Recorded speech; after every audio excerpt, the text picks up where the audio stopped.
پښتون پرون د امن نه محرومه او نن د تعلیم نه محرومه. او دوی ما ته وایي چې 70-60 هزار روپۍ راکړه، نو دا خو زه نشم ورکولی، دې زما وس نه کېږي. تقریبا مخکې کتابونه ما ته پرېو، اوس ما ته په پیسو میلاویږي او هغه پیسې د کرپټ سیاستدانانو اکاونټونو ته ځي. د دې سیستم مکمل خلاف یو. تعلیم برای پراخ، تعلیم برای پراخ، تعلیم برای پراخ. نوجوانوں ته پجما السلام علیکم ورحمۃ اللہ وبرکاتہ.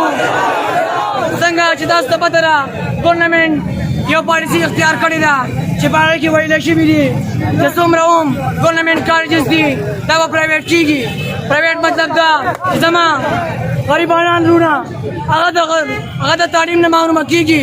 ولې پښتون پرون د امن نه محرومه او نن د تعلیم نه محرومه. تعلیم زیات دا زما عیني حق دی. د مخکې کتابونه ما ته پرېو، اوس ما ته په پیسو میلاویږي او هغه پیسې د کرپټ سیاستدانانو اکاونټونو ته ځي. زه یو غریب بچی یم، زه تعلیم نه راغلی یم، نو زه به نن په ګورنمنټ باندې پیسې ورکوم.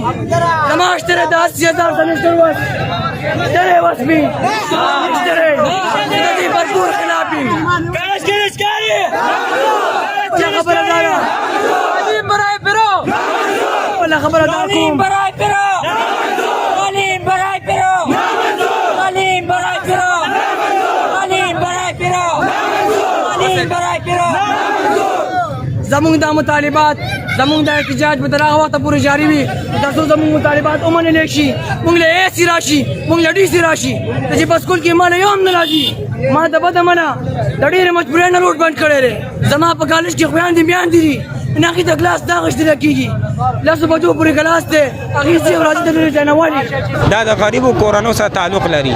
د دوی وس نه کېږي چې دوی په پېښور کې، پېښور کې، اسلام آباد کې، هغه یونیورسټو کې BSU کې او هلته تعلیم حاصل کړي.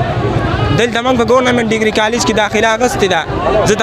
زه په سیکنډ ایئر کې اوس سبق وایم او زما خو دا ښه ارمان په زړه باندې چې زه تللی وی پېښور ته اسلامیه کالج، ګورنمنټ کالج یا نور د یو ښه کالج کې ما داخله اخیستی وی، خو هغې ما وس نه لرو، نو ما له پلار دلته په ګورنمنټ ډیګري کالج کې داخله واخیسته.